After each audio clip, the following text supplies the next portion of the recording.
प्यारे बाबा के महावाक्य जिसको सारी दुनिया ढूंढ रही है,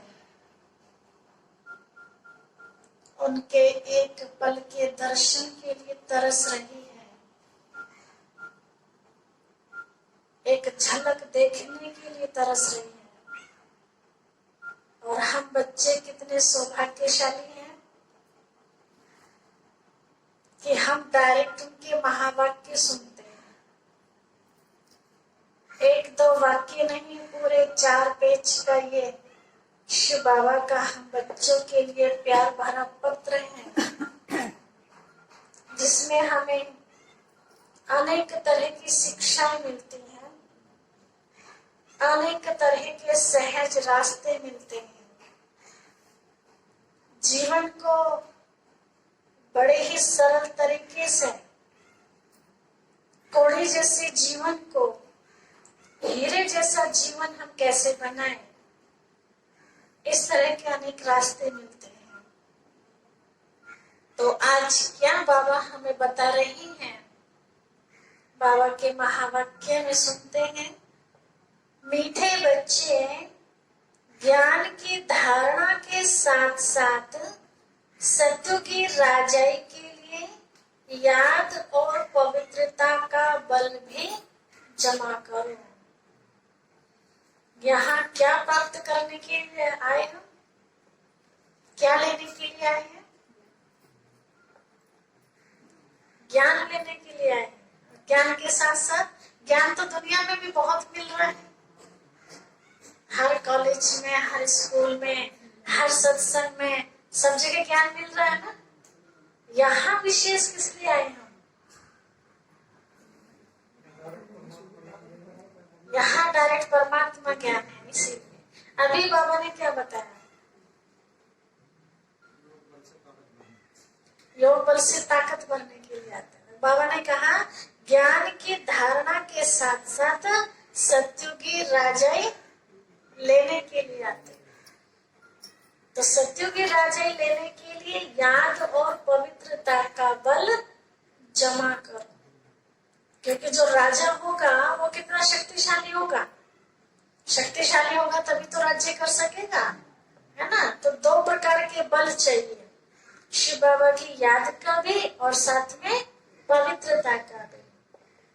बाबा प्रश्न पूछ रहे हैं, अभी तो बच्चों के पुरुषार्थ का क्या लक्ष्य होना चाहिए? सभी दौड़ रहे हैं अपने अपने तरीके से, मेहनत कर रहे हैं, लेकिन एक जीवन का लक्ष्य होता है ना कि हमें ये करना है। तो हमारा क्या लक्ष्य है? हम जो इतना पुरुषार्थ कर रहे हैं, ना दोपहर देखते, ना रात देखते, ना दिन देखते, जब आँख खुले तब बाबा। तो क्या लक्ष्य है हमारा? लक्ष्मी नारायण बनना। और लक्ष्मी नारायण तो बनेंगे जब बनेंगे। इस समय क्या चाहते हैं हम? हमारा जीवन कैसा हो?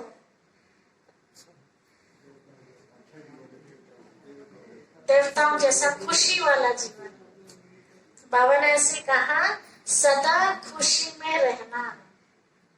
खुशी ढूंढने के लिए तो लोग बाग कितने प्रयत्न करते हैं, है ना। अच्छा मकान बनाएंगे, अच्छे घर की सजावट करेंगे, कहीं शादी पार्टी में जाएंगे, कहीं मोबाइल में कुछ अच्छी चीज देखेंगे, कहीं टीवी में देखेंगे, कहीं अच्छे व्यक्ति का संग करना चाहेंगे, है ना। खुशी ढूंढते हैं, लेकिन फिर भी खुशी मिल रही है? थोड़ी देर के लिए तो खुशी मिलती है, उसके बाद फिर वैसे के वैसे बन जाते हैं। तो बाबा ने कहा तुम्हारा यहाँ क्या लक्ष्य है? सदा खुशी में रहना, बहुत बहुत मीठा बनना, सबको प्रेम से चलाना, यही तुम्हारे पुरुषार्थ का लक्ष्य हो। इसी से तुम सर्वगुण संपन्न, 16 कला संपूर्ण बन सकेंगे। जैसा बोएंगे वैसा काटेंगे। खुशी चाहिए तो खुशी देनी पड़ेगी, रिस्पेक्ट चाहिए तो रिस्पेक्ट देना पड़ेगा, मीठे बोल चाहिए तो दूसरों को मीठा बोल बोलना पड़ेगा, है ना। तभी तो मिलेगा ना। तो पहले क्या करना पड़ेगा? देना पड़ेगा, बाद में मिलेगा। और मनुष्य चाहता क्या है? पहले मिल जाए। तो ये वो समय है कि पहले मिल जाए, अब तो करना पड़ेगा ना। दूसरा प्रश्न है, जिनके कर्म श्रेष्ठ हैं उनकी निशानी क्या होगी? जिनके कर्म श्रेष्ठ हैं उनकी निशानी क्या होगी? क्या निशानी होगी? खुश रहेंगे, खुशियों से भरपूर दिखाई देंगे। और क्या होगा? संतुष्टता दिखाई दे, निश्चिंतता दिखाई। क्योंकि दुनिया में कहा जाता है न कर न डर, है ना। कोई काम ऐसा किया ही नहीं जो चिंता दिखाई दे चेहरे पर, डर हो किसी चीज का। जैसे आपने देखा कोई चोरी करके भाग रहा है, या किसी ने किसी का खून कर दिया, या कोई और केस कर दिया, है ना, तो उसके अंदर डर किसका होगा? कहीं मेरे नाम की रिपोर्ट ना कर दी। तो जैसे दूर से भी पुलिस वाले को देखेगा तो भागेगा। क्यों भागेगा? वो किया है ऐसा काम, इसलिए डर रहा है ना। बाकी लोग तो नहीं भाग रहे, वही क्यों भाग रहा है? वही क्यों अपने आप को छिपा रहा है? हाँ, अंदर में गलती की हुई है ना, तो वो डर उसके अंदर बैठा हुआ है।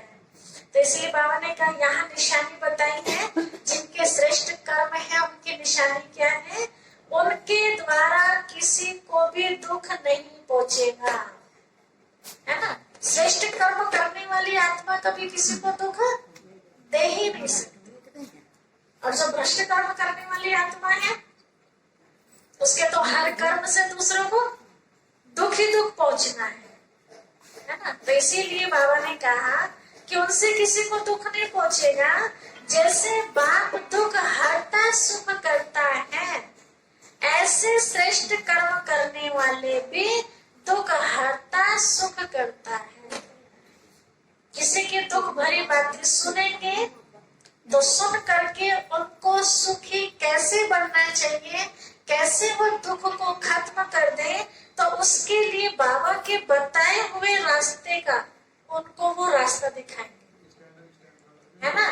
कि बाबा ने इस तरह से बताया कि बच्चे ऐसे करो तो तुम्हारे दुख दूर हो जाए। सबसे सहज तरीका क्या है दुख दूर करने का? दुख हरता बाप की याद में रहे तो दुख अपने आप टल जाएंगे। गर्मी से हटना है, गर्मी से मुक्ति पानी है, तो क्या करना होगा? हाय गर्मी करते रहो। गर्मी भागेगी? कैसे भागेगी? पंखे के नीचे बैठ जाओ, कूलर के आगे बैठ जाओ, तो गर्मी भगानी पड़ेगी या अपने आप भाग जाएगी? आप ही भाग जाए। ऐसे सुखदाता की किरणों के नीचे अपने आप को महसूस करे तो दुख रुकेगा? भाग जाएगा दुख। तो इसीलिए कहा बाबा ने, आज सवेरे जो बाबा की मुरली सुन रहे थे, आज की मुरली में थे या कल की, ज्ञान है प्रकाश और अज्ञान है अंधकार, है ना। तो अज्ञानता के वश ही तो मनुष्य गलत कर्म करता है। तो गलत काम अर्थात ठोकर खाना, है ना। तो ठोकर कहाँ मिलती है? उजाले में लगती है, अंधेरे में लगती है? अंधेरे में लगती है ना। तो बाबा हमें क्या दे रहा है? ज्ञान का प्रकाश दे रहा है, अर्थात हर कर्म की हमें समझ दे रहा है। बच्चे क्या सही है, क्या गलत है। तो इसीलिए क्या करना है? श्रेष्ठ कर्म करने वाले सदा दुख हरता सुख करता बाप की याद में रहेंगे। गीत है, छोड़ भी दे आकाश सिंहासन, इस धरती पर आ जा रे। आज तक भक्तों ने पुकारा, बच्चों ने पुकारा, बाबा नीचे आ जाओ। अब बाबा बाहें पसारे ऊपर इंतजार कर रहे हैं, बच्चे तुम अब आ जाओ। अब तक तुमने मुझे बुलाया है, अब मैं तुम्हें बुला रहा हूँ। अब तक तुमने मेरा इंतजार किया था द्वापर युग से कि बाबा कब आओगे, हमारी भक्ति का फल हमें दोगे। और अब संगम युग भी समाप्त होने जा रहा है, तो अब इंतजार कौन कर रहा है? अब शिव भगवान इंतजार कर रहा है। गीत सुनते हैं ना बाबा का बहुत सुंदर, आ जाओ लाड़ लो अब, अव्यक्त है इशारे, है ना।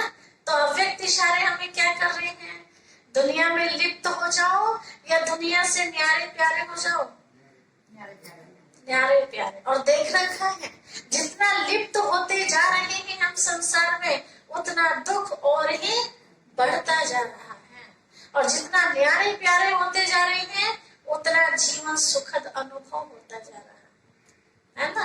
तो लिप्त होने का मतलब ये नहीं कि ऐसे लिप्त हो जाए कि बाबा अलग और हम अलग, और न्यारे प्यारे होने का मतलब भी ये नहीं है कि लौकिक वाले कहीं भी जाए हमें तो बस शिव बाबा से मतलब। न्यारे प्यारे का मतलब बाबा उदाहरण देते हैं कमल फूल का, तो कमल का फूल कहाँ रहता था, कीचड़ में रहता, अलग तो नहीं रहता ना, वहीं पर रह के अपना वो खिला हुआ चेहरा दिखाता है। ऐसे हमें भी परिवार के बीच में रह करके अपना पवित्र जीवन दिखाना है, अपने आप को स्वच्छ बना के रखना है, अपने पर गंदगी के छींटे नहीं आने देना, अर्थात विकारों का प्रभाव अपने ऊपर नहीं पड़ने देना। तो अब तो नहीं कहेंगे छोड़ भी दिया आकाश सिंहासन, अब तो हमें वहां जाना है। ओम शांति। मीठे मीठे रूहानी बच्चों ने गीत सुना, यह मीठे मीठे रूहानी बच्चे किसने कहा, मीठे मीठे किसने कहा, बाप दादा ने कहा। एक ही शरीर में दोनों है ना, ब्रह्मा बाबा भी और शिव बाबा भी, है ना, दोनों ने कहा। निराकार ने भी कहा तो साकार ने भी कहा। ब्रह्मा बाबा भी कौन है, पिता है ना हमारा, तो ये साकार है और वो निराकार है, इसीलिए कहा जाता है बाप और दादा दोनों इकट्ठे। दादा है साकारी और बाप है निराकारी। दादा सिंधी में बड़े भाई को कहते हैं, तो यहाँ आत्मा के हिसाब से ब्रह्मा बाबा को दादा कहा, क्योंकि शिव बाबा हम सब आत्माओं के पिता हैं, हम सब आत्मा हैं, तो ये भी एक आत्मा ही है। लेकिन शिव बाबा ने सबसे पहले इनको अपना कहा, बच्चे तुम आत्मा हो, मैं तुम्हारा पिता परमात्मा हूं। तो पहली रचना ये होगी, इसलिए इनको कहा आदि देव, है ना, सृष्टि का पहला देवता, बाकी सब बाद के देवी देवता है। तो पहली रचना वो है। तो आत्माओं में सबसे विशेष पहली आत्मा ये। तो घर में जो पहला बच्चा होता है, पहला भाई के रूप में जो आया, तो उसे क्या कहेंगे, दादा, बड़ा भाई, है ना, बाप समान भी कहा जाता है, बड़ा भाई बाप समान, बड़ी बहन माँ समान होती है, पालती है ना वो हमें, जैसे माँ पालना करती है ऐसे बड़ी बहन भी तो पालती है ना छोटे भाई बहनों को। बड़ा भाई भी अपने भाइयों को पढ़ाता लिखाता मेहनत करके, है ना। तो इसीलिए ये बाप, ये वो दादा, ये बाप दादा, ठीक है, इकट्ठे। दादा कौन है, आत्मा के नाते से ये बड़ा भाई, और बाप शिव बाप, ये बड़ा गहरा राज है, ठीक है। कभी ये बाप है तो वो दादा है। ये बाप कैसे है, मनुष्य सृष्टि का रचयिता कहा, साकार मनुष्य सृष्टि का रचयिता तो ब्रह्मा को कहा, तो इस तरह से ये बाप हो गया। अब इनका भी बाप कौन, शिव बाबा, तो वो हमारा कौन हो गया, दादा हो गया। तो कौन सी बात कहाँ कही जा रही है, इस बात को हमें समझना है, कब ये बाप है और कब ये दादा है। यह अभी तो भक्ति मार्ग के गीत तुम सुनते आ रहे हैं। आवाज आ रही है जयंत भाई जी, क्या सुना,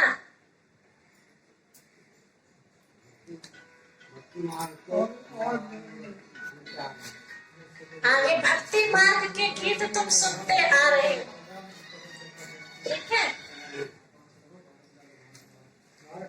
आवाज नहीं आ रही, आ रही है। तो बच्चे जानते हैं बाप आया हुआ है और बाप ने सारे सृष्टि चक्र का ज्ञान बुद्धि में बैठाया है। तो बच्चों की भी बुद्धि में है कि हमने 84 जन्म पूरे किए, अब नाटक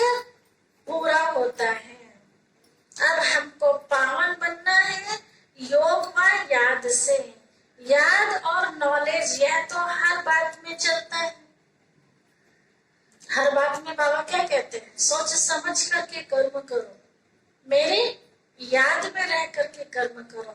तो नॉलेज भी और याद भी हर कर्म में चलता ही है। बैरिस्टर को जरूर याद करेंगे और उनसे नॉलेज लेंगे। लौकिक में भी जो काम करते हैं, कोई पढ़ाई करते हैं, तो पढ़ाई वाला काम भी चल रहा है और पढ़ाने वाला भी याद आ रहा है।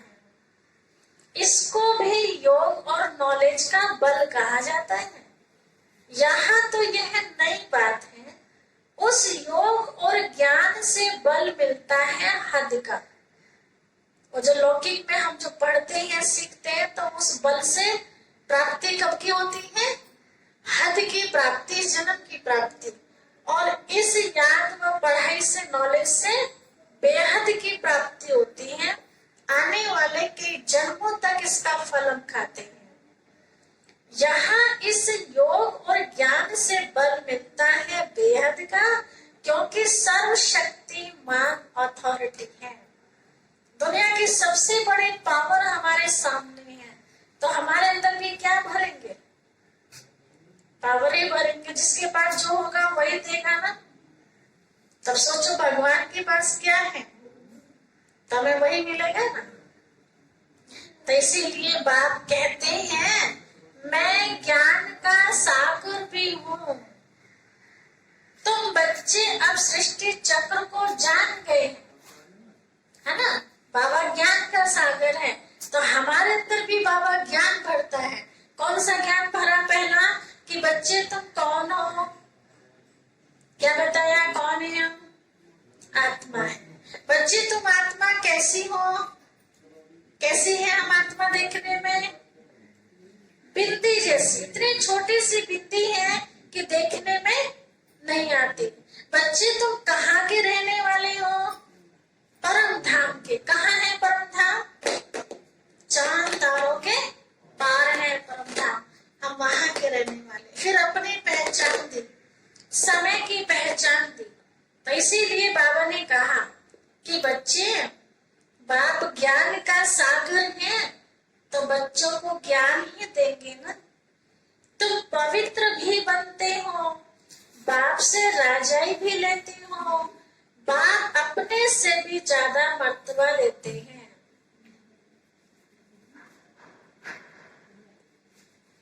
बाबा अपने से भी ज्यादा हम बच्चों को मर्तबा देते हैं, अपने से भी ज्यादा। मंदिरों में देखते हैं ना हम सब, शिवलिंग को जमीन में दिखाया और देवी देवताओं को ऊपर शीशे के अंदर पैक दिखाया, तो अपने से भी ऊंचा उठा दिया ना। बाप अपने से भी ज्यादा मर्तबा देते हैं। तुम 84 जन्म लेते लेते मर्तबा गंवा देते हो। यह नॉलेज तुम बच्चों को अभी मिलती है। ऊंचते ऊंच नॉलेज देने वाला ऊंचते ऊंच बाप है। कौन सा बाप? शिव बाबा। बच्चे जानते हैं, अभी हम जैसे कि बाप दादा के घर में बैठे, यहाँ बाबा के महावाक्य सुन रहे हैं, बाबा की याद में है, तो कैसा अनुभव हो रहा है? कहाँ बैठे? बाबा के घर में बैठे, बाबा की छत्र छाया में बैठे। तो जहाँ बाबा वहाँ बाबा का घर, और जहाँ बाबा नहीं तो दूसरा कौन होगा? फिर वहाँ दो ही पावर है। फिर माया है तो फिर वो माया का घर। अब देखना हमें किसके घर में बैठे हैं, है ना। तो बाबा को अपने साथ रखेंगे तो वही हमारा बाबा का घर बन जाएगा। अभी बच्चे जानते हैं कि जैसे बाप दादा के घर में बैठे हैं, यह दादा अर्थात ब्रह्मा माँ भी है। सुना? दादा के साथ साथ माँ भी है। वह बाप तो अलग है, बाकी यह माँ भी है, परंतु यह मेल का चोला होने कारण फिर माता मुकर्रर की जाती है।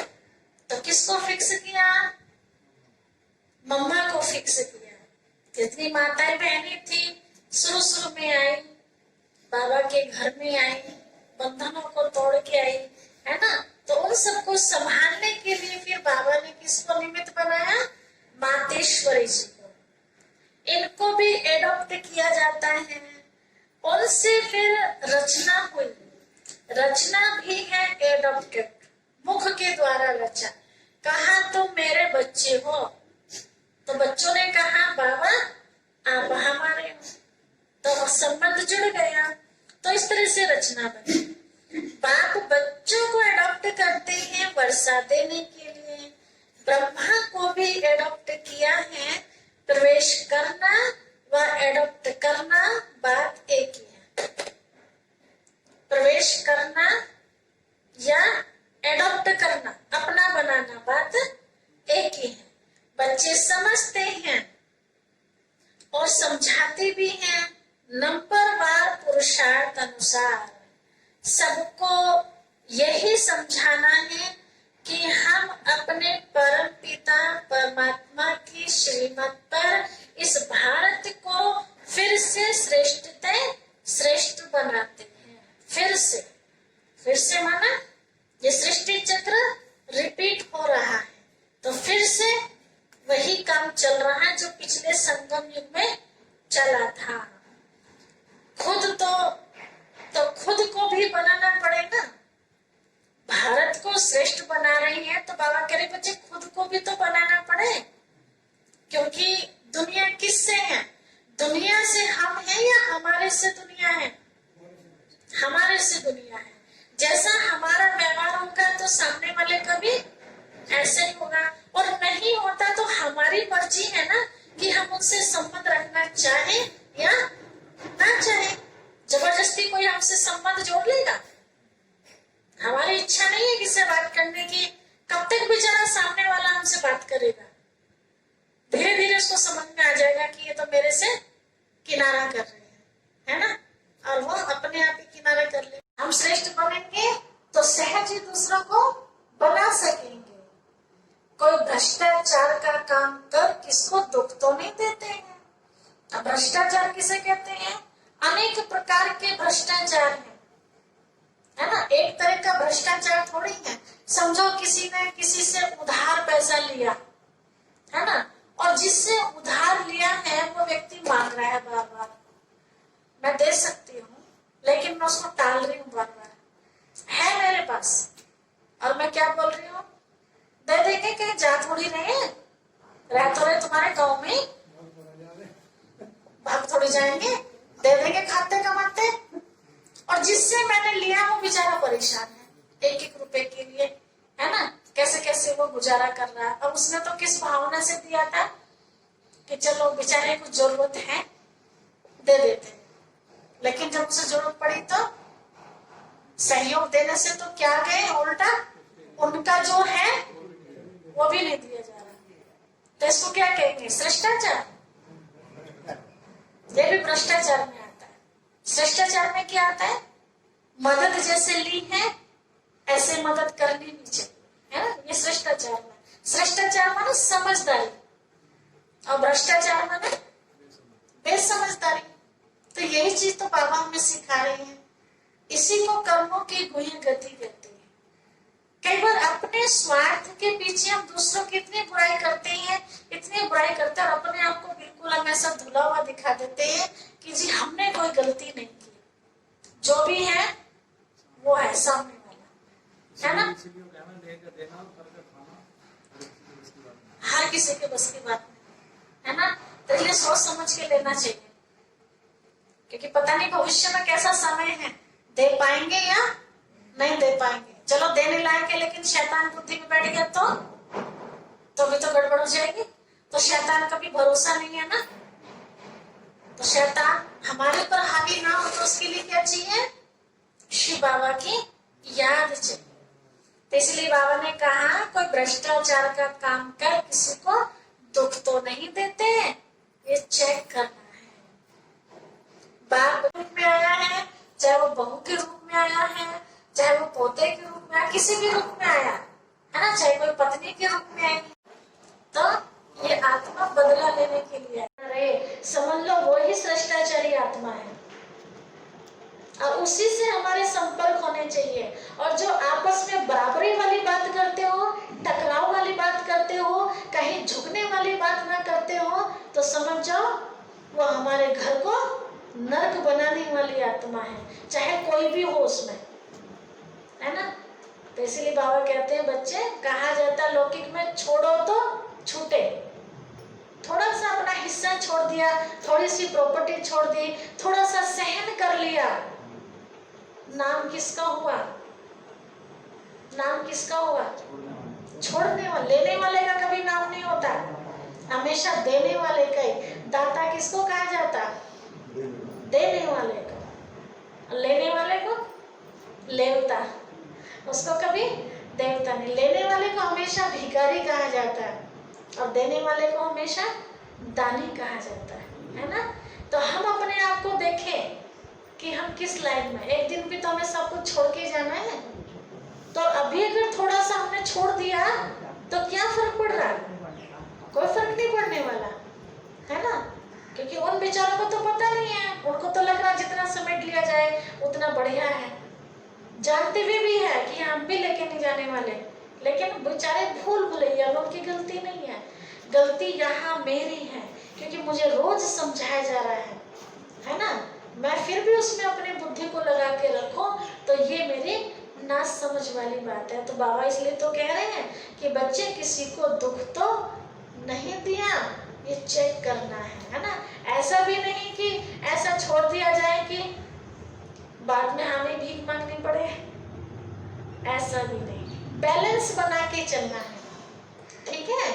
नहीं तो ऐसा भी देखा गया ना दुनिया में, आप देते जाओ, लेने वाले को शर्म ही नहीं आती। वो तो चाहता है जो चमड़ी चढ़ी हुई है ना, ये भी मुझे दे दे।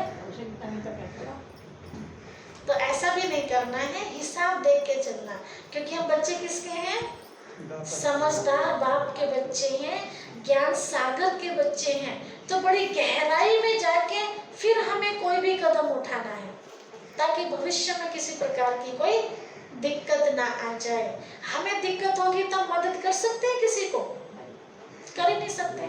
हम ठीक रहेंगे तो ही हम किसी को मदद कर सकते हैं। तो अपने को ठीक अवस्था में रखना है। तो बाबा ने कहा उनका नाम है दुख हरता सुख करता। बच्चों को अपनी जांच करनी है, मनसा वाचा कर्मणा, किसको दुख तो नहीं देते हैं। शिव बाबा कभी किसी को दुख नहीं देते। बाप कहते हैं मैं कल्प कल्प तुम बच्चों को यह बेहद की कहानी सुनाता हूँ। बेहद की कहानी कौन सी है? 5000 वर्ष की ये कहानी सुनाते हैं बाबा। अब तुम्हारी बुद्धि में है कि हम अपने घर जाएंगे, फिर नई दुनिया में आएंगे। अब की पढ़ाई अनुसार अंत में तुम ट्रांसफर हो जाएंगे। अंत में तुम ट्रांसफर हो जाएंगे मतलब अगला जन्म हमारा कहाँ होने वाला है वहां हम पहुंच जाएंगे।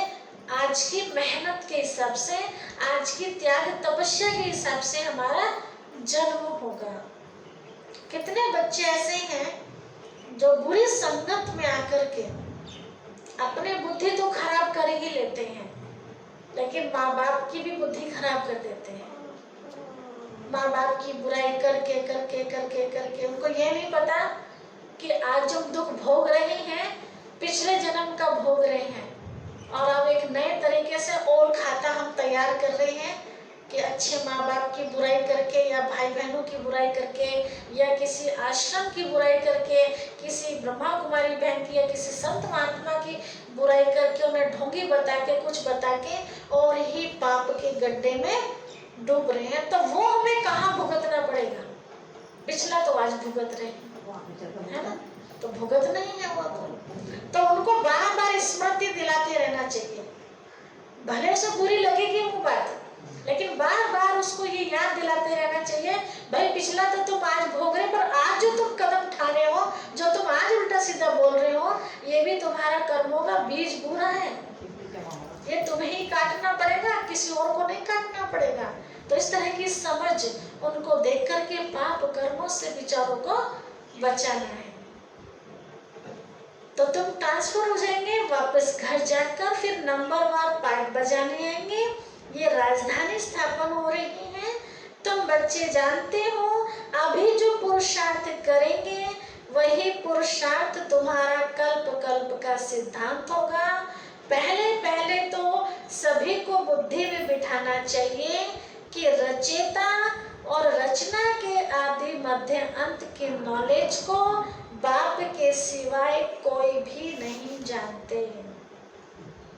ओचते ओच बाप का नाम ही गुम कर दिया, शिव बाबा का नाम ही गुम कर दिया भक्ति मार्ग में।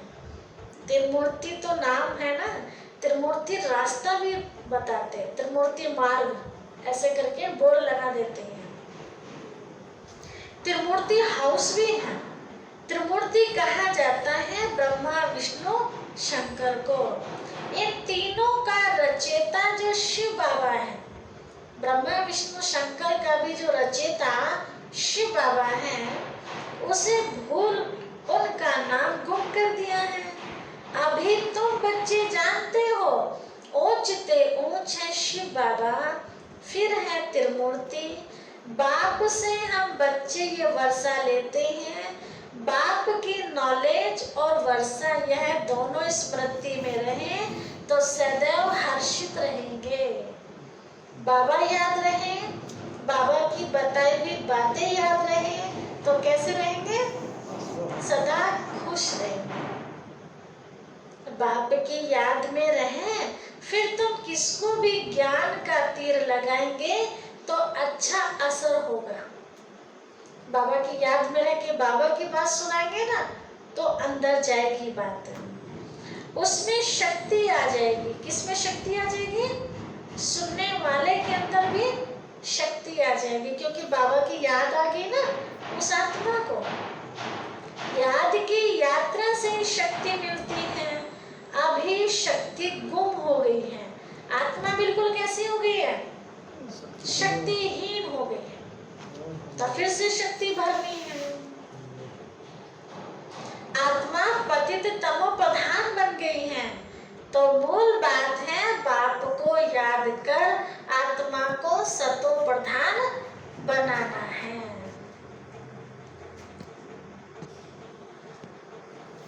ये किसने कहा? ये किसने कहा? शिव बाबा ने कहा। यह तुम्हें शिव बाबा समझाते हैं, नई दुनिया स्थापन करने वाला कोई देहधारी नहीं है। नई दुनिया जिसको स्वर्ग कहते हैं, कोई देहधारी मनुष्य स्वर्ग नहीं बना सकता। वह प्रिंस है, जिसको समझेगा तो वो तो प्रिंस है, राजकुमार है। यह तो गाया हुआ है ब्रह्मा द्वारा स्थापना।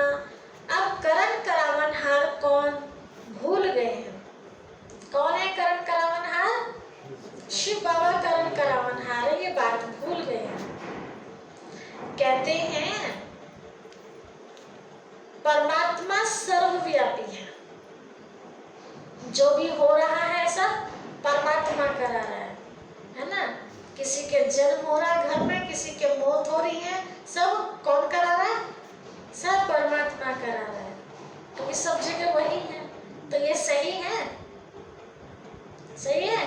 नहीं है ना। सब जगह वो होता तो दुख होता, तो उनकी महिमा है दुख हरता। उसी बात को क्लियर कर रही है कि सब उसी वही तो है, सब कुछ सब जगह। लीला उसकी नहीं कहेंगे, लीला हमारी है। हाँ जी, हम जो कर्म कर रहे हैं तो ये हम आत्मा कर रही है ना कर्म, तो कर्म को ही तो लीला कहते हैं। भाई हम कहाँ जा रहे हैं, क्या देखने जा रहे हैं? रामलीला जाते हैं ना, क्या देखने जाते हैं? रामलीला देखने जा रहे हैं, रावण की लीला देखने जा रहे हैं, महाभारत देखने जा रहे हैं, महाभारत देखने जा रहे हैं, या कृष्ण की लीला देखने जा रहे हैं, है ना।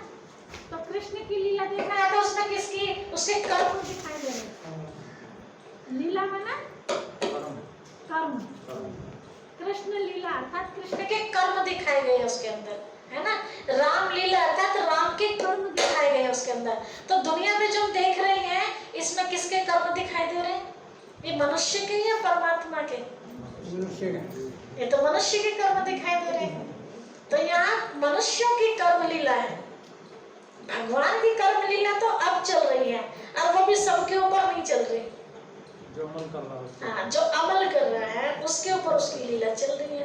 अगर सबके ऊपर उसकी लीला चल जाए तो इतना जो दुख संसार में हम देख रहे हैं, ये दुख होगा? नहीं होगा ना। आप सोचो, कृष्ण लीला देखने से इतना सुकून मिलता है, वो तो देवता है, वो तो भगवान नहीं है ना।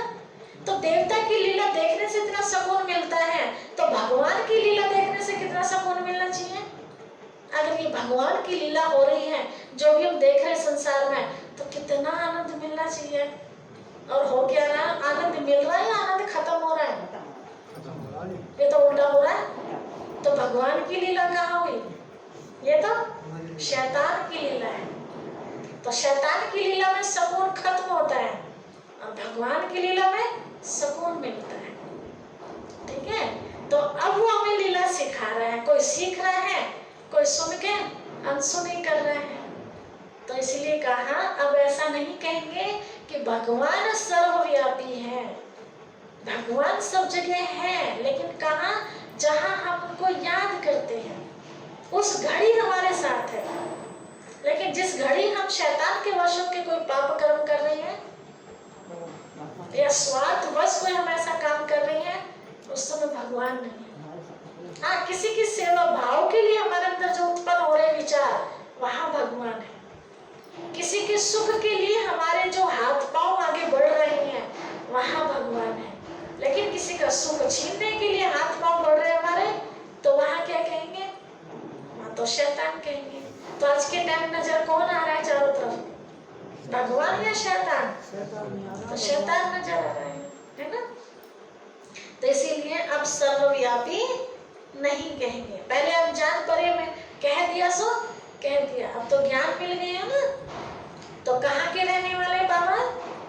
अभी थोड़ी देर पहले जब मुरली स्टार्ट की तो यही तो बताया था, हमने उसको पहचान लिया। वो कैसा है, कौन है, कहाँ रहता है, आता है फिर चला जाता है। तो परम धाम में वो रहते हैं। अब इसको अज्ञान कहा जाता है। अपने पिता को नहीं जाना, कौन है, कहाँ रहता है, क्या करता, तो इसी को तो अज्ञानता कहा जाता है। और अज्ञानता के कारण कुछ भी हम कह देते हैं, और वही फिर जाने अनजाने में पाप बन जाता है। फिर हम कहते भगवान, हमने तो कुछ ऐसा किसी को कहा ही नहीं, हमने तो किसी के साथ कुछ किया ही नहीं, फिर हमें ये कहाँ की भोगनी पड़ रही है। तो ये सूक्ष्म में भी पाप बन जाता है।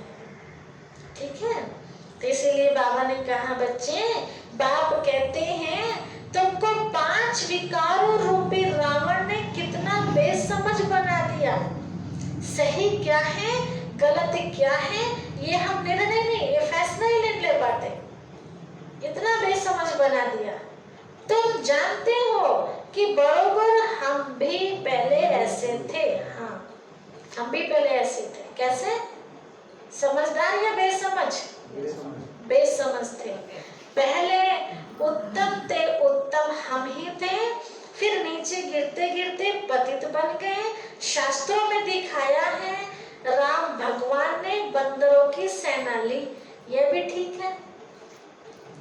भगवान राम ने लंका पे चढ़ाई की तो किसकी सहयोग लिया, किसकी सहायता ली? बंदरों की। अब वो कौन बंदर है? जो आसुरी प्रवृत्ति के बंदर क्या करते हैं? लड़ना, झगड़ना, खींचातानी, तोड़ फोड़ करना। आज के मनुष्य भी क्या कर रहे हैं? बंदर वाली तो एक्टिविटी कर रहे हैं, है ना। तो हम बंदर जैसे बंदर मोह में फंसा रहता है ना, तो मनुष्य आत्मा भी तो ऐसे मोह में फंसी हुई थी। सारे विकार बंदर के अंदर होते हैं, तो मनुष्य के अंदर सारे विकार नहीं है क्या? है ना।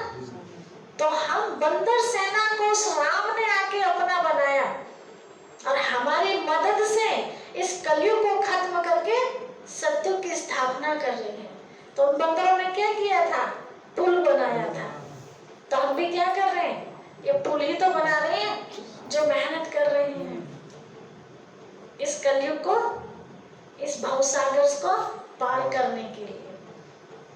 तो इसलिए कहा कि राम के लिए कहते हैं, तुम जानते हो हम बरोबर बंदर मिसल थे, अभी महसूस आती है कि यह है भ्रष्टाचारी दुनिया, एक दो को गाली देते कांटा लगाते रहते हैं।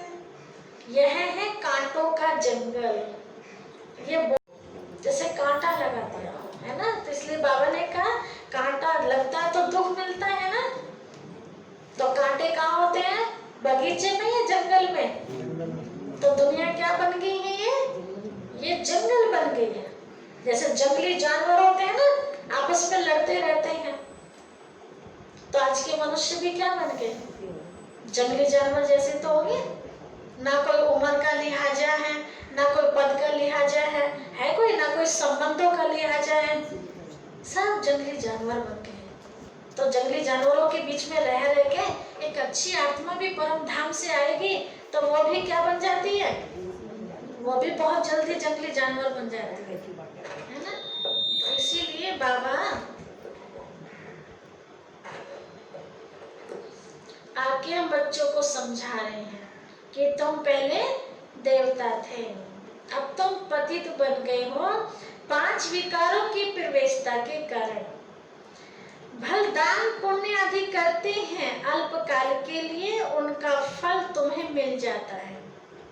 किसी की मदद करते हैं तो दुआएं मिलती हैं, तो उसका फल मिल जाता है। 5 विकारों के कारण फिर तुम उस फल को खत्म कर देते हो। मतलब इधर पुण्य किया, साथ के साथ दूसरा कोई पाप कर्म कर दिया तो खत्म हो गए, तो बराबर हो गया। रावण राज्य में यही हाल है आत्मा का। सोचते कुछ और है और कर बैठते कुछ और है, तो नतीजा क्या निकलता है? हे भगवान, है ना। अब भगवान क्या करे उसमें? बोने गए थे जवान और बिखर गया गेहूं, ये हो सकता है? जो लेके गए होंगे वही तो बखेरोगे और वही फिर काटोगे। फिर कहे भगवान बखेरे तो गेहूं, ये ज्वार कैसे आ गई? ऐसे होगा क्या? होगा माता जी? ऐसे हो जाएगा? बखेरोगे ज्वार, गेहूं पैदा हो जाएगा?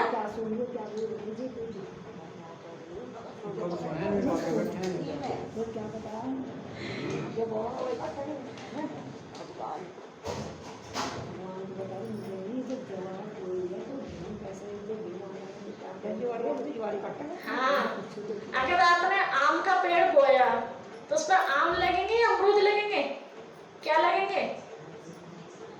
आम ही लगेंगे, अमरूद तो नहीं लगने के ना। हाँ, तो बाबा में वही चीज सिखा रहे हैं, बच्चे सुख दोगे तो सुख ही मिलेगा और दुख दोगे तो दुख ही मिलेगा, है ना। आजकल के बच्चे कितने होशियार हैं, आप सब देखते हैं। कई बार मोबाइलों पर भी ऐसे समाचार आते हैं, और वैसे भी कई बार ऐसा देखते हैं कि बच्चे अपने मम्मी पापा की बात नोट करते हैं।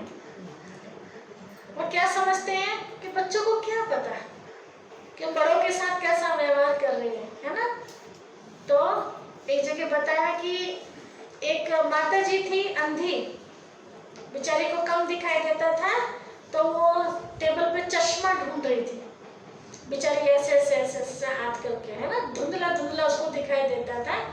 तो अपनी बहू से पूछती है कि बेटी मेरा यहाँ चश्मा रखा था, दिखाई नहीं दे रहा। अब होता है ना, चश्मा रखा, बहू ने सफाई करी, सेट कर दिया, सामान फैला हुआ एक साथ कर दिया। अब वो बेचारी ढूंढती परेशान होती। पोते को जाना था स्कूल, सवेरे सवेरे सब जानते हैं काम बहुत होता है, किसी को ड्यूटी किसी को स्कूल। बेचारी घर में जो महिला वो बड़ी परेशान। अब सासू जी पूछ रही होती, उधर पति भी ड्यूटी पर जाने के लिए तैयार होता रहता है। अब वो टिफिन बना रही थी, उससे पूछा तो बोला यहीं रखा होगा जहाँ भी तुमने रखा होगा। तुमने कहा बेटी दिखाई नहीं दे रहा। तो चिढ़ करके अपने पति को बोला कि अपनी माँ का चश्मा ढूंढ के दे दो। अब वो बेचारा वैसे ड्यूटी के लिए लेट हो रहा। अब लेट क्यों हो रहा है? लेट सोएंगे तो उठेंगे भी लेट। अब लेट सोए क्यों है? कौन सा खेत में निया काटने गए थे जो लेट सो रहे हैं? कारण क्या है? मोबाइल, रातों रात उसमें कुछ ना कुछ देखते रहते, है ना। फिर सवेरे आंख नहीं खुलती, फिर सवेरे भागम भाग। तो ऐसे सबके घर में होता है। नई बात नहीं, रात तक देखा है, पता ही नहीं चलता। 2 बजे सो रहे, 1 बजे सो रहे, है ना। पढ़ाई करें तो अच्छी बात है, वो बेटा भी आके चिढ़ के बोला माँ अंधी हो गई है क्या, ये रखा चश्मा। माँ क्या कहेगी बेचारी। अब वो पोता जो होता है ना, वो सुन रहा होता है ये बात, छोटा सा था बच्चा, तो बहुत बड़ा है, वो तो बहुत छोटा, 5-6 साल का बच्चा स्कूल के लिए चलने लगा। अब वो पापा का चश्मा इधर उधर हो गया, तो चश्मे के लिए पूछता है पापा बेटा तूने मेरा चश्मा देखा, यहाँ रखा था। तो कहता पापा अंधे हो गए, वो नहीं रखा।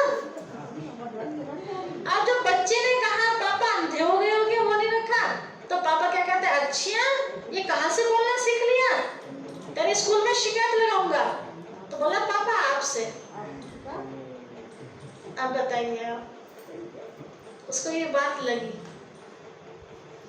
है ना। तो बच्चे कहाँ से सीखते हैं, पहला गुरु कौन है, पहला गुरु माँ, दूसरा गुरु बाप होता है ना। बाकी तो बाद के गुरु है, तो शिकायत किससे करें। स्कूल में कुछ भी सीख के आया वो बच्चा, लेकिन रात दिन की जो चाल चलन है, बोल है, व्यवहार है, वो सारा किसका देखता है बच्चा, वो माँ बाप का देखता है ना। ऐसे प्रैक्टिकली देखते हैं, जब बुजुर्ग हो जाते हैं ना, तो बेचारे खाना खाते हैं तो गिरा देते हैं, हाथ कांपते हैं, गिर जाता है ना। तो बुजुर्गों को टेबल पे नहीं बैठाते, मेहमानों के साथ नहीं बैठाते, खुद के साथ भी अलग बैठा देंगे। तो पोता पूछते हैं पापा ये दादाजी को अलग क्यों बैठा रखा आपने, और हम यहाँ टेबल पे खाना खा रहे हैं।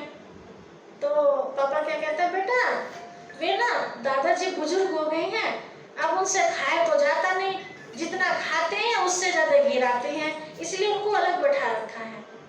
वो सोच में पड़ जाता है बच्चा, खाते खाते रुक जाता है और देखता रहता है अपने दादा को। तो पापा बोलते हैं बेटा क्या हुआ, खाना क्यों बंद कर दिया, क्या सोच रहे हो। तो कहते हैं पापा मैं यही सोच रहा हूँ कि जब आप बुजुर्ग हो जाओगे ना दादा जैसे, तो आपको भी ना अलग बैठा दिया करूँगा।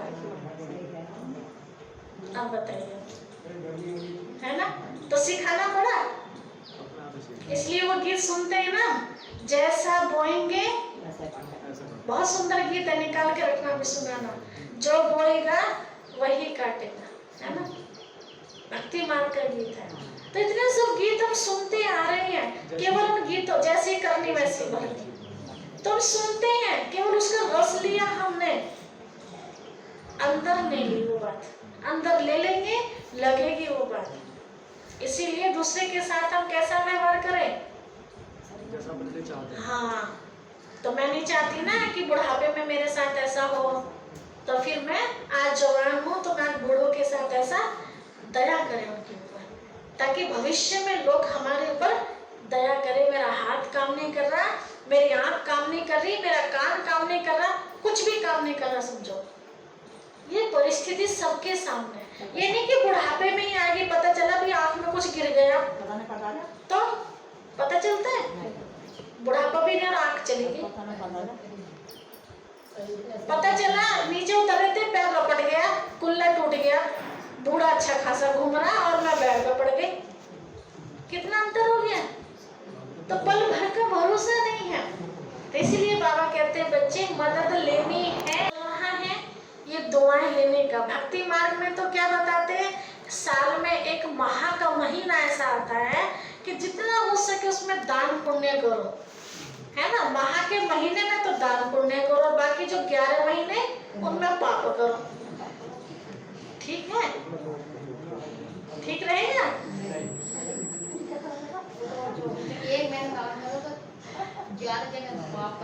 हाँ तो उससे भी ज्यादा हो गया है, इसीलिए ध्यान रखना है, ठीक है। 1 महीना तो तारों की छांव में नहा लिए और बाकी महीने 8-8 बजे तक भी ना नहाए। 8 बजे तक भी पता नहीं भगवान कहीं है क्या नहीं है, धूप बत्ती अगरबत्ती भी कोई चीज है क्या नहीं है। तो यहाँ बाबा धूप बत्ती अगरबत्ती की बात नहीं करते हैं, यहाँ तो बाबा जीवन को सुगंध बनाने वाली बात करते हैं। केवल मकान को सुगंध नहीं, मकान तो सुगंधित कर लिया लेकिन खुद को बदबू वाला बना के रखा, तो मकान अच्छा लगेगा। मकान बहुत अच्छा हो और मकान में रहने वाले अच्छे ना हो तो कोई पड़ोसी भी ना झाके उसमें आके,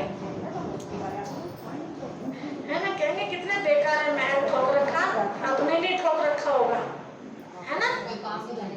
हाँ, कोई काम के तो है सिंपल सा मकान, लेकिन सबकी मदद के लिए खड़े हो, है ना, सब उसके तरफ जाएंगे, वो बढ़िया लगेगा ना।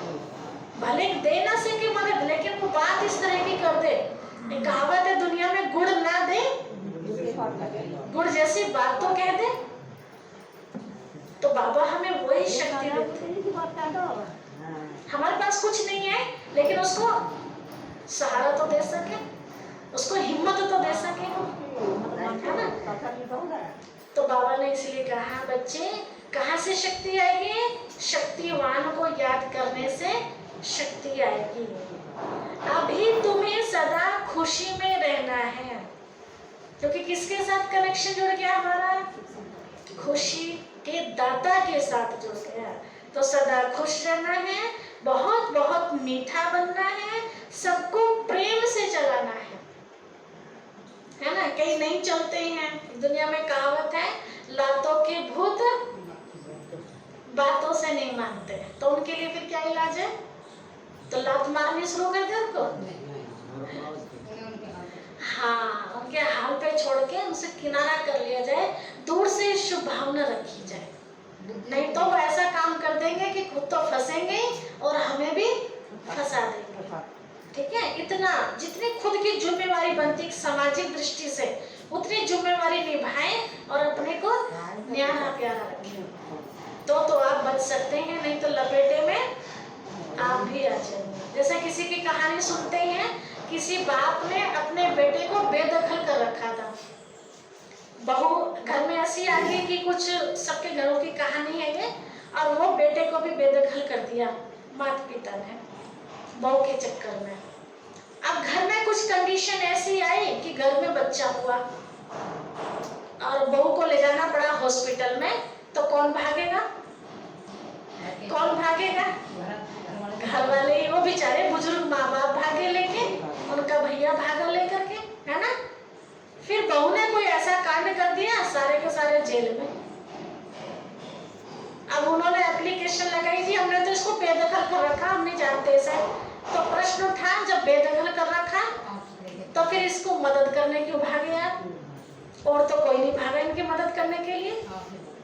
इसका मतलब दिखावे के लिए, कागजों में बेदखल था लेकिन अंदर में ममता से भरे हुए थे, तो वो ममता सताई तो अब दुख भोगो। तो ऐसे बाबा कहते हैं क्या? अंदर से टूटना चाहिए। अंदर से जब तक हमारी रग नहीं टूटी है, जब तक अंदर से हमने ये नहीं समझा कि इस आत्मा का पार्ट अपना है और मेरा पार्ट अपना है, मैं परमात्मा पिता की राह पर चलने वाला बच्चा, मेरा तीसरा नेत्र परमात्मा पिता ने खोला, मैं गलत काम नहीं कर सकता। इन आत्माओं का तीसरा नेत्र नहीं खुला है, इसीलिए ऐसे शैतान की राह पर चल रहे हैं, तो मुझे इनके साथ शामिल नहीं होना है। तो अपना बचाव कर सकेंगे, लेकिन मोह में आए तो गए काम से। तो इसीलिए बाबा ने कहा, बच्चे बहुत प्रेम से चलाना है, टक्कर भी नहीं लेनी। टक्कर क्यों नहीं लेनी? वे पत्थर है और आप पारस हो, है ना। पत्थर में सिर मारेंगे तो क्या होगा? पत्थर टूटेगा या हम टूटेंगे? इसीलिए अपना बचाव करना। पत्थर माना बेसमझ, आप उन्हें छेड़ेंगे, वो तो गाली गलौज पता नहीं क्या क्या क्या क्या, आप अंदाजा भी नहीं वहां तक का बोल देंगे, जो आपने नहीं किया वो भी बोल देंगे। तो बेइज्जती किसकी होगी? क्योंकि आप इज्जत वाले हैं। दुनिया में कहा जाता है जिसकी इज्जत ही नहीं उसकी बेइज्जती क्या, तो वो तो है ही बिना इज्जत वाले लोग, तो उनसे टक्कर नहीं लेनी चाहिए, है ना। जैसे अभी कोई पागल मंद बुद्धि आ जाए कोई यहाँ और आके हम सबके ऊपर मिट्टी फेंकने लगे, और हम भी उसके ऊपर कोई कुर्सी फेंके, कोई चप्पल फेंके, कोई कुछ करे, तो एक समझदार व्यक्ति क्या कहेगा? ये तो बेवकूफ है ही, तुम इनसे भी ज्यादा बेवकूफ हो, है ना। तो इसीलिए बाबा कहते बच्चे बड़ी समझदारी से चलना है। ये राज्य किसका है? ये राज्य किसका है? ये शैतान का राज्य है। तो अपने आप को कितना संभालना होगा कि हमारी तरफ से वो भले कितनी गलती करता रहे, लेकिन हमारी तरफ से कोई इतनी सी भी गलती हो गई तो पहाड़ बन जाएगी, है ना। ये ओम शांति वाला है, एक बोल में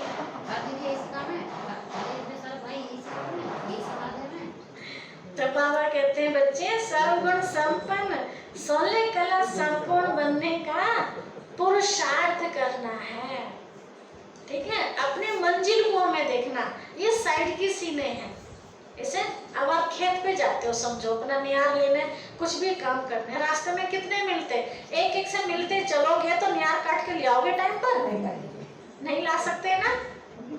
हाँ, सारा टाइम वही खत्म हो लेगा। ऐसे ही अब इधर उधर की बातों में हम जाएंगे और अपनी मंजिल को नहीं देखेंगे सतो प्रधान बनने की, तो सतो प्रधान बन ही नहीं सकेंगे। इसलिए सुनो सबकी और करो जो बाबा ने हमें सिखाया, वो हमें करना है। तुम्हारी अब चढ़ती कला है, धीरे धीरे तुम चढ़ते हो ना, तो बाबा हर प्रकार से शिव जयंती पर सेवा करने का इशारा देते हैं। अब कोई समझे या ना समझे उसका भाग्य है, आप तो अपना काम कर दो ना। बच्चों को भी कोई ना कोई तूफान आता रहता है। तूफान माना परिस्थितियां आती रहती है, अड़चने कहीं ना कहीं रुकावटें आती रहती हैं। मूल बात है याद की। अगर याद की यात्रा हमारी सही है तो तूफान हमारा कुछ भी बिगाड़ नहीं सकेंगे। और याद ही कमजोर है तो छोटी छोटी बातों में हम रुक जाएंगे। याद से सतो प्रधान बनना है। नॉलेज तो सहज है, बच्चों को बहुत मीठे ते मीठा बनना है। एम ऑब्जेक्ट तो सामने खड़ी है।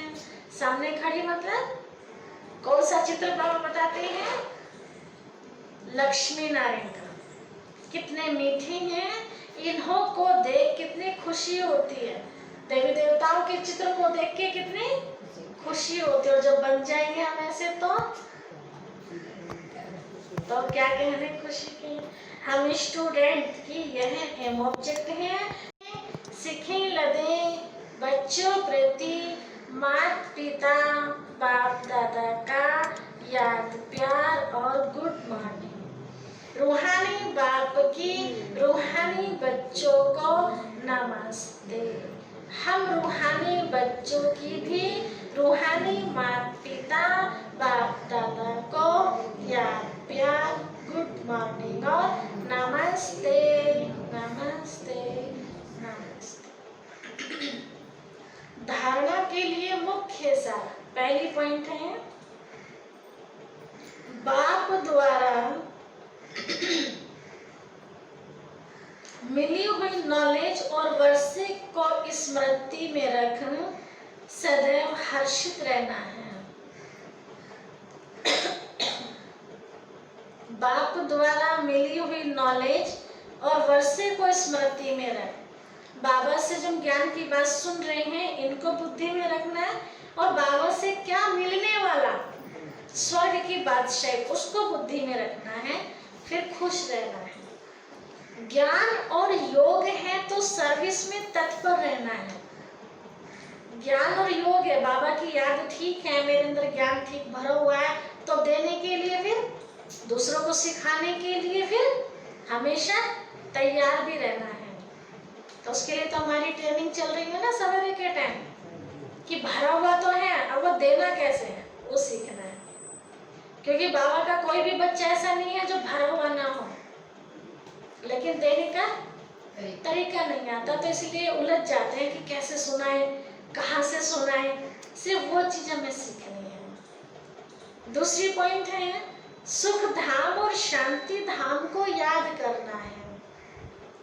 इन देवताओं जैसा मीठा बनना है, अपार खुशी में रहना है, रूहानी टीचर बन ज्ञान का दान करना है। सबको रूहानी टीचर बनना है। रूहानी टीचर बना, आत्मा का ज्ञान देने वाले, आत्मा की उन्नति करने वाले, श्रेष्ठ कर्म करके आगे बढ़ने और बढ़ाने वाले। बाबा वरदान दे रहे हैं, अंतर्मुखता के अभ्यास द्वारा अलौकिक भाषा को समझने वाले सदा सफलता संपन्न भव।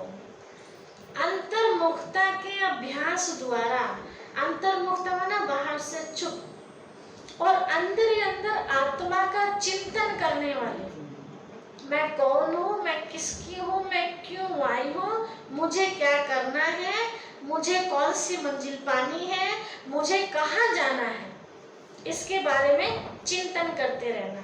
तो अंतर्मुखी के अभ्यास द्वारा अलौकिक भाषा को समझने वाले सदा सफलता संपन्न हो।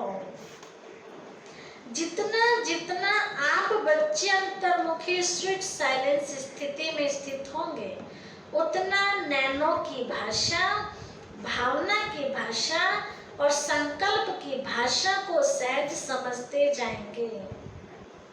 जैसे बाबा के सामने कोई भी आता था तो बाबा उसको परख के उसी के हिसाब से बाबा मुरली चलाते थे,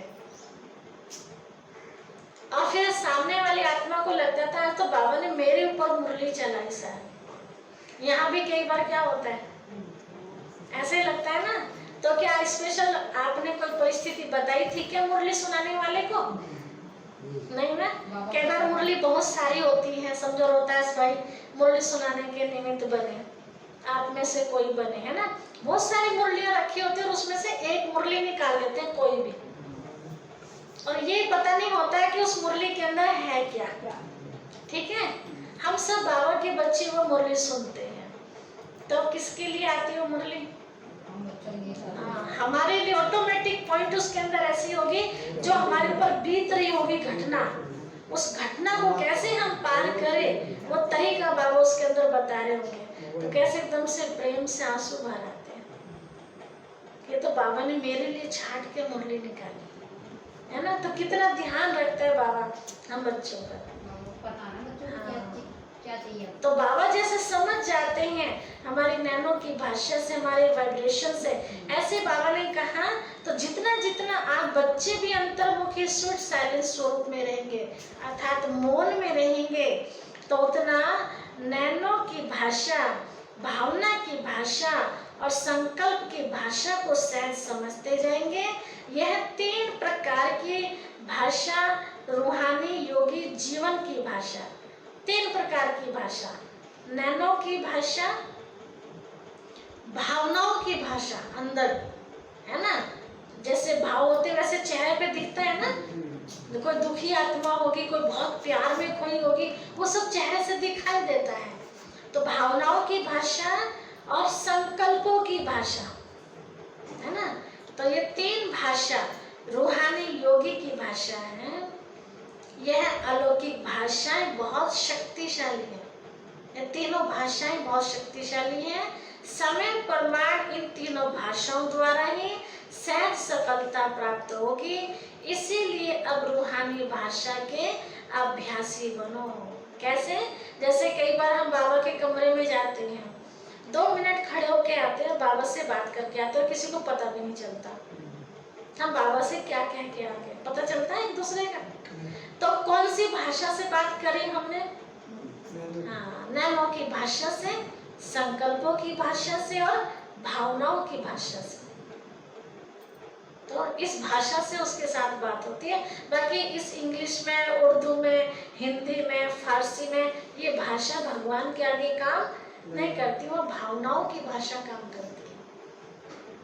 ठीक है, ये जो आवाज है, हम जो भाषा यूज करते हैं, ये हमारे आकाश के नीचे नीचे, आकाश के ऊपर जो भाषा है वो भावनाओं की भाषा जाती है। इसलिए ध्यान रहे, सारा खेल भावनाओं का है, ना कि भाषा का है। स्लोगन है, आप इतने हल्के बन जाओ। सब भारी हो गए ना, कई बार अनुभव करते हैं ना, आज तो बड़ा भारी भारीपन अनुभव हो रहा है।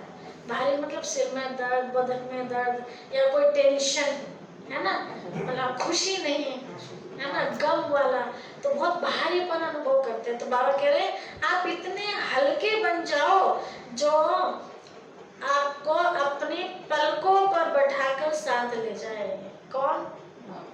बाबा। पलकों पर, एक पलक दूसरे बाल के ऊपर बाल चढ़ जाए, कितना भारी लगने लगे, और बाबा तो हमें बैठाने की बात कर रहे हैं, तो कितना हल्का होना पड़ेगा। पूरा ही हल्का, हल्का मतलब जैसे कई बार आप देखते हैं ना किसी दिन ना फुर्सत में ना हो और बहुत मैल उतरे, और मैल उतरने के बाद कितना हल्कापन लगता है, भाई आज नहाए संतुष्टि से, तो रोज तो फुर फुर करके ऐसे नहा लेते हैं, मैं आज नहाए आराम से, तो है ना, तो सारी एक्स्ट्रा जो थी वो चीज निकल गई ना, और हल्कापन हो गया। जैसे धुले हुए कपड़े हम पहनते हैं तो कितने हल्के लगते हैं, और 2-3 दिन के पहने हुए कपड़े हो तो वो अलग महसूस होते हैं, है ना। तो ऐसे बाबा कह रहे हैं हल्के बन जाओ। तो हल्के कैसे बनेंगे? जो आत्मा के ऊपर कट चढ़ी है 63 जन्मों की पाप कर्मों का जो मैल चढ़ा है, उस मैल को सारे को धो डालो। तभी तो बाबा अपने साथ अपनी माँ से कैसा हो गया, तो फिर भगवान कैसे अपने साथ हमें लगा सकता है। तो इस चीज का हमें ध्यान रखना है, अपने आप को साफ स्वच्छ बनाना है। तो ये थे बाबा के आज के साकार महावाक्य। मीठे बच्चे, ज्ञान की धारणा के साथ साथ सत्य की राजाई के लिए याद और पवित्रता का बल जमा करो। आज की दुनिया में बल की जरूरत है। जिसके पास किसी भी तरह का बल नहीं, वो दुनिया में जीने लायक है? कहीं तो अपनी धाक होनी चाहिए ना। धाक से मतलब पावर, है ना। धाक किसी को सताने वाली नहीं, लेकिन अपना एक अधिकार तो होना चाहिए ना, कि हम किसी को अपनी चीज के लिए मना कर सके,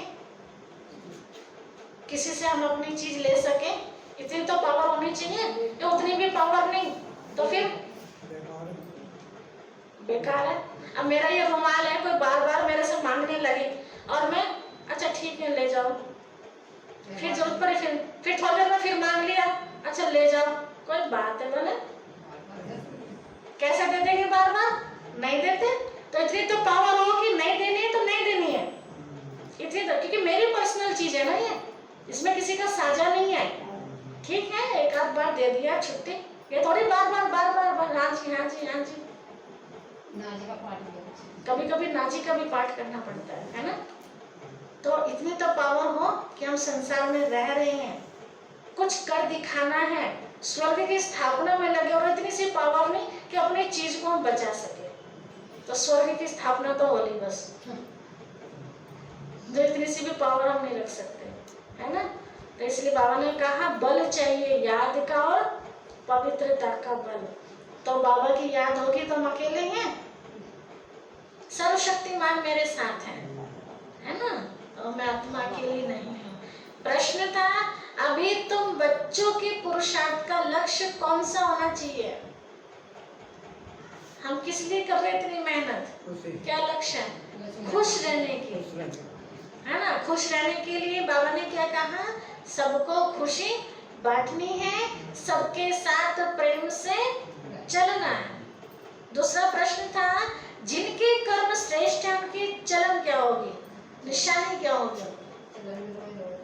चलन उनकी रोयल होगी। जिनके कर्म श्रेष्ठ है और क्या होगा? हाँ, वे किसी को दुख नहीं दे सकते। गीत क्या था? छोड़ भी दया का सिंहासन, इस धरती पर आ जा रे। अब आकाश वाला पुकार रहा है, छोड़ भी दे धरती का सिंहासन, आकाश में उड़ के आ जा रे। तो बन गए उड़ने वाले? बन रहे हैं? अभी नहीं बने, पंख लगे नहीं अभी? अच्छा भाई जाने की तो तैयार हो रहे। अच्छा, बाबा तो कहते मेरे पास ही रहो, आप जाने के लिए भी सोच रहे हो।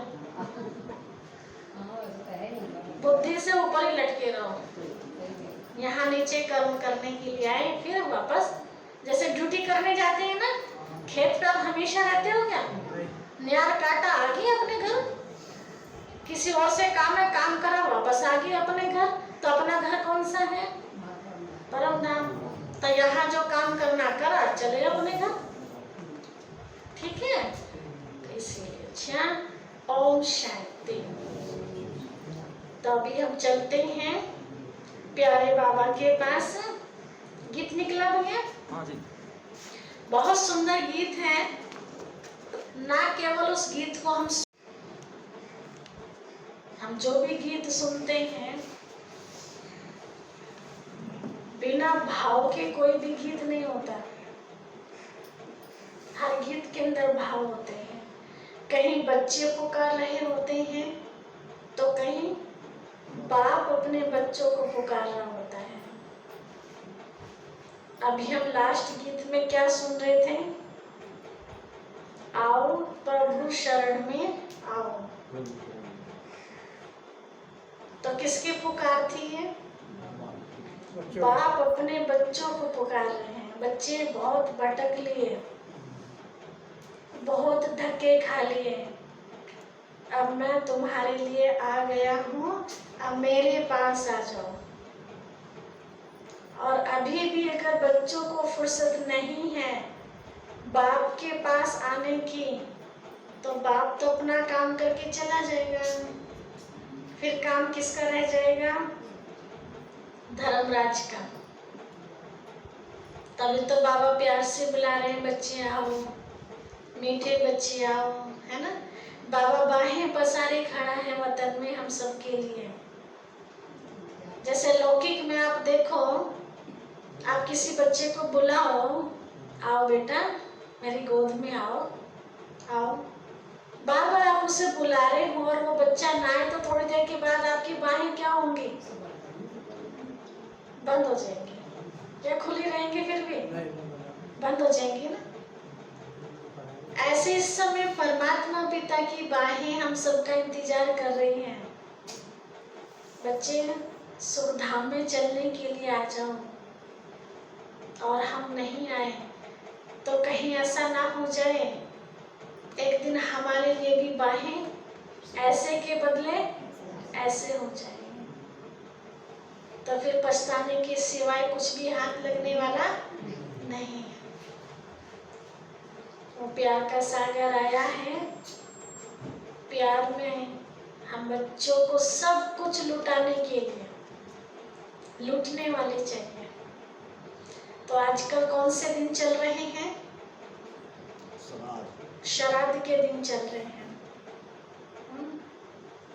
नाम ही कितना अच्छा, श्राद्ध। श्राद्ध अर्थात श्रद्धा के दिन चल रहे हैं। जब हम किसी की मौत में जाते हैं, उनको विदा करने जाते हैं, तो क्या लेकर के जाते हैं? जो समझदार लोग होते हैं वो क्या लेकर के जाते हैं? सामग्री। और क्या लेकर जाते हैं? सामग्री कैसे होती हो? खुशबू जिसके अंदर होती है ना। घी लेकर के जाते हैं तो घी में भी क्या होती है? खुशबू होती है। और एक तीसरी चीज लेके जाते हैं, कुछ भी नहीं मिलता, कपड़ा भी नहीं मिलता, जिसको कफन बोलते हैं हम, सामग्री भी नहीं है, घी भी नहीं है, तो फिर क्या लेकर के जाते हैं? एक आम व्यक्ति भी लेकर जाता है तो क्या लेकर जाता है? फूल लेकर के जाते हैं, है ना। एक ऐसे मौके पर घी, सामग्री, कपड़ा कब लेकर जाते हैं? जब उसकी बॉडी को हम विदा करते हैं। आत्मा तो है वहीं, आत्मा विदा नहीं हुई अभी, उसकी बॉडी को, उसके शरीर को विदा कर रहे हैं हम हमेशा के लिए, कि वो हमें दिखाई नहीं देगा शरीर के साथ, है ना। सूक्ष्म में तो आत्मा वही होती है कुछ दिन तक, ठीक है। अब वो जो हम उसका क्रियाकर्म करने के बाद जो वो दिन मनाते हैं, तपस्या करते हैं, अपने घर में हवन कराते हैं, अपने घर में गायत्री का पाठ कराते हैं, शांति का पाठ कराते हैं कि इसकी आत्मा को मुक्ति मिल जाए, है, जिसको लौकिक में तेरामी बोलते हैं। तो उस दिन लोग क्या लेकर के आते हैं? भोले भटके उस दिन आ जाते हैं, है ना। दूर दूर के, जिनको बाद में पता चलता है, बड़ा अफसोस लगता है, हम सबके बीच में से वो चले गए। चलो आज उनकी लास्ट विदाई है, विदाई उस दिन होती है उस आत्मा की, तो उस दिन उनके लिए हम फूल लेकर के जाते हैं। तो खाली फूल नहीं बोलते, क्या बोलते हैं? श्रद्धा सुमन। सुमन माना फूल, तो श्रद्धा शब्द जोड़ा जाता है उसके साथ, अर्थात भावनाओं के साथ हम उनको फूल अर्पण कर रहे हैं, है ना। दिल से अर्पण कर रहे हैं उनको, दिखावटी नहीं। क्योंकि दिखावटी होता है तो जब होता है जब वो जीते जागते होते, हम उनके लिए सुंदर सा गुलदस्ता लेकर आते। जीते जागते कभी हमने उनको गुलदस्ता नहीं दिया, और जब लास्ट विदाई है तो हम उनके लिए लेकर के आ रहे हैं, अलग अलग तरह के फूल, है ना। तो वो भावनाओं वाले फूल होते हैं, वो दिल से अर्पण करने वाले फूल होते हैं। तो उन्हीं की यादगार में फिर हर वर्ष कुछ जो हमारे घर से चली गई हैं आत्माएं, उनको याद करते हैं। कुछ और आत्माएं पीढ़ी दर पीढ़ी जो भी चली गई हैं, भले जन्म ले लिया है नहीं ले लिया हमें नहीं पता, लेकिन फिर भी ये वर्ष में कुछ दिन ऐसे मनाए जाते हैं, इनमें हम उनको याद करके उनको भोग लगाते हैं, है ना। उनके नाम पर हम दान करते हैं। तो वो सही तरीके से जो हमारी भावनाएं तो ये कहती हैं कि वो जहाँ भी हैं, हे प्रभु ये खीर पूरी उनको पहुंचा देना। क्या सच में उन तक पहुंचती है? अगर पहुंचाना चाहते हैं तो पहुंचेगी जरूर, अगर विधि ठीक है तो, है ना, तरीका ठीक है। और तरीका ठीक नहीं है तो पहुंचेगी, पहुंच ही नहीं सकती। तो तरीका क्या है? आज तक जो हम करते आए हैं, जो हम बड़ों को देखते आ रहे हैं अपने घर परिवार में, तो क्या करते हैं लोग बाग, गाय को दे दिया, है ना, या पत्ते पर खीर पूरी रखा और छत पे रख दिया, कौवे खा जाएंगे। तो कौवे के रूप में आएंगे वो खाने के लिए, गौ माता के रूप में आएंगे वो खाने के लिए नहीं, है ना। तो फिर क्या करें हम ऐसा? जो हमारे बड़े बुजुर्ग हमारे लिए इतना छोड़ के गए हैं, इतना हमें लायक बना के गए हैं, तो कुछ तो उनके प्रति हमारी भावनाएं हो, है ना, जो उनको सुख पहुंचे।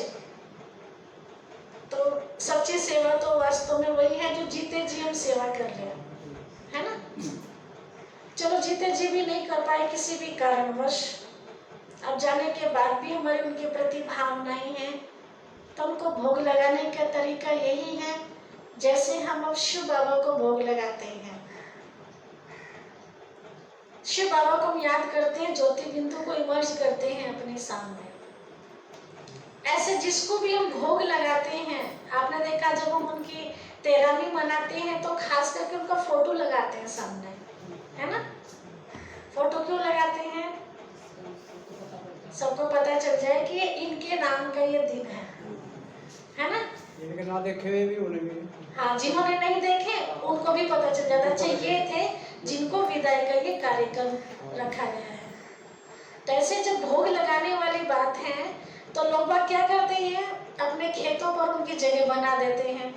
खुद तो रह रहे हैं मार्बल के मकान में, उन्हें बैठा देते हैं जंगल में, तो खेतों की रखवाल करते रहना बाबा जी हमारी। बरसात में, सर्दी में, कभी कोई त्योहार आया तो जाके पुताई कर दी वहाँ उनके मकान पे, और नहीं तो पड़ेगी, है ना। तो क्या आशीर्वाद मिलेगा हमें?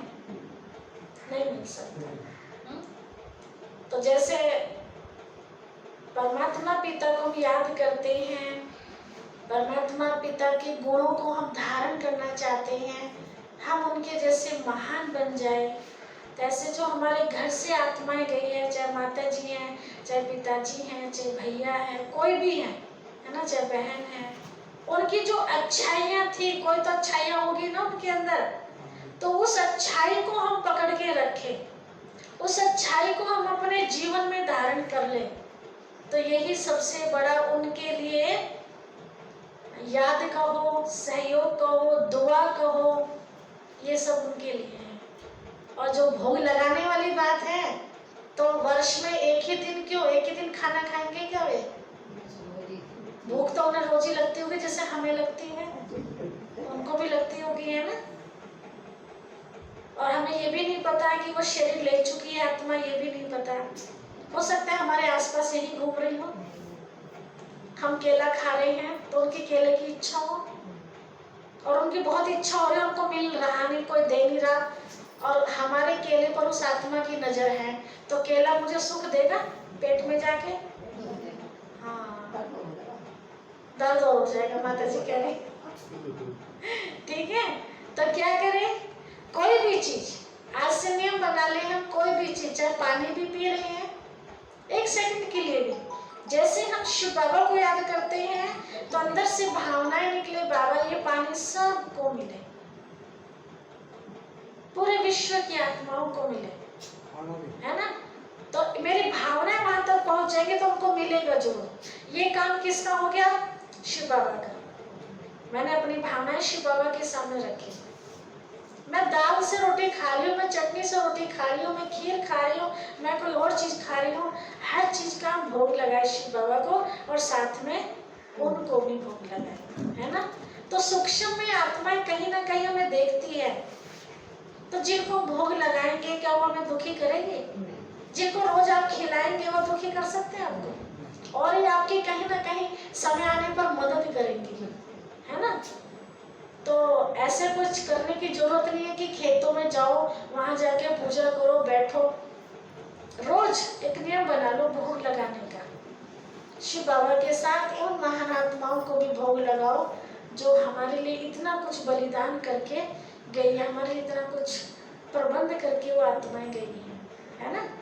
तो उनका हमारे ऊपर बहुत सारा कर्ज है, तो वो कर्ज उतरेगा कैसे? अब हम कुछ सेवा तो कर नहीं सकते, लेकिन क्या हम उनका सम्मान भी नहीं कर सकते? सम्मान तो कर सकते हैं ना। और बड़ों को चाहिए क्या? भाव ही तो चाहिए, है ना।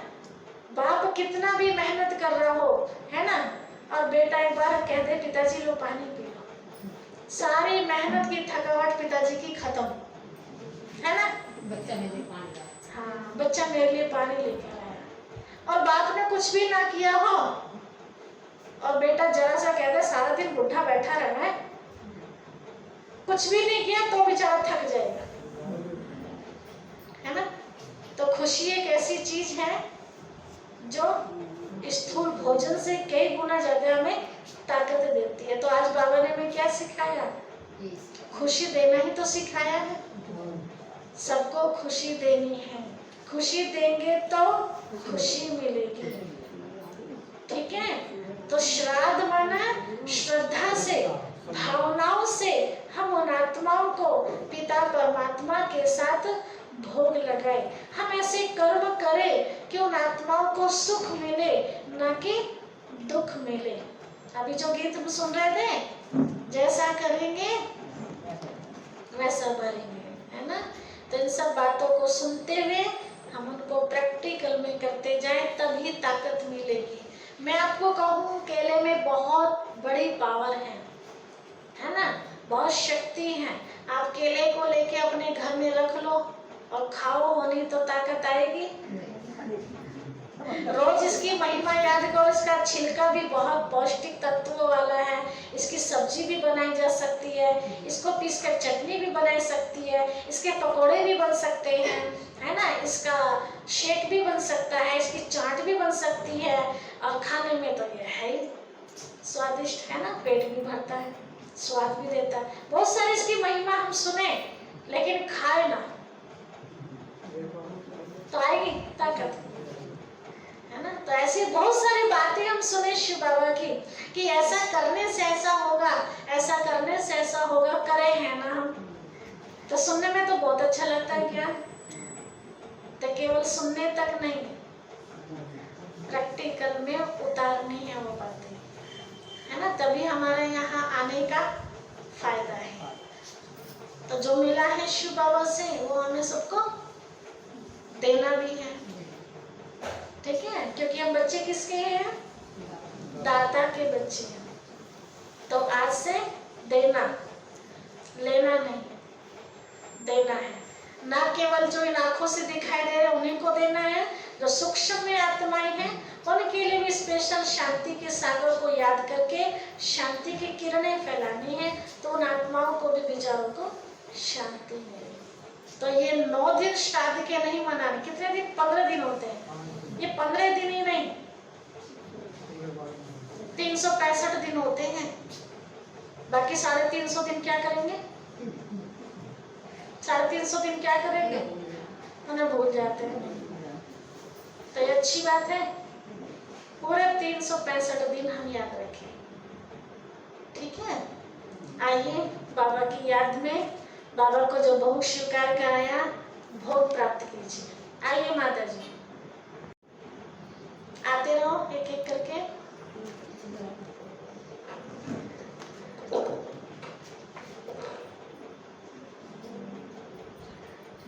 आते रहिए आते रहिए।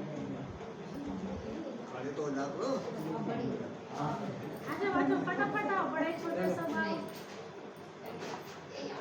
आओ कैलाशी माता जी।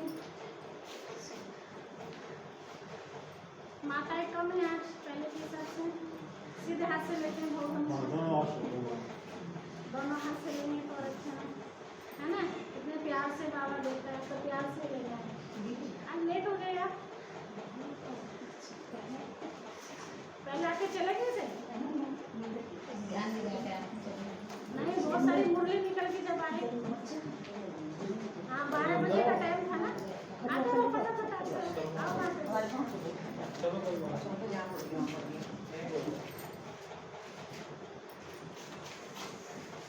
आज दुनिया नहीं है आने के लिए बोल रहे थे।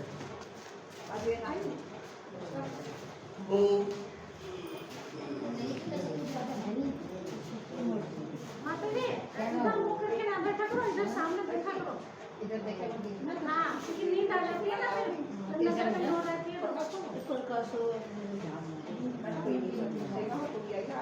ये कैमरा डाली चाहिए आते रह लो भाई जी, है ना। अंदर भाई इधर से। नहीं नहीं आओ ले लिया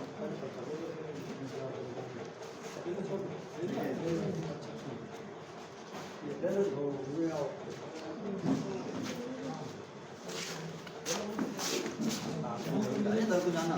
इधर को जाना, इधर से जाना, इधर को आना। ये आओ जाओ।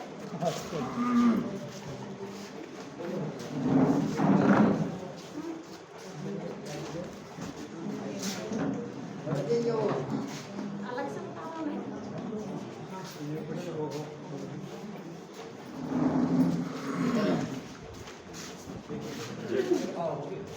धीरे धीरे। आ जाओ ले लो।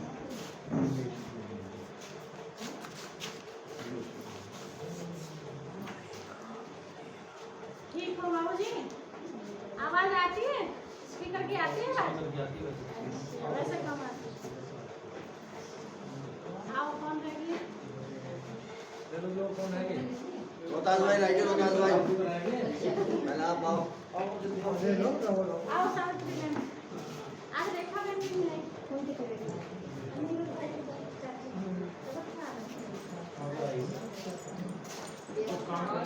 पहले इसमें ट्रे में लेके जा रहे हैं। वो मैं चली गई रसोई में।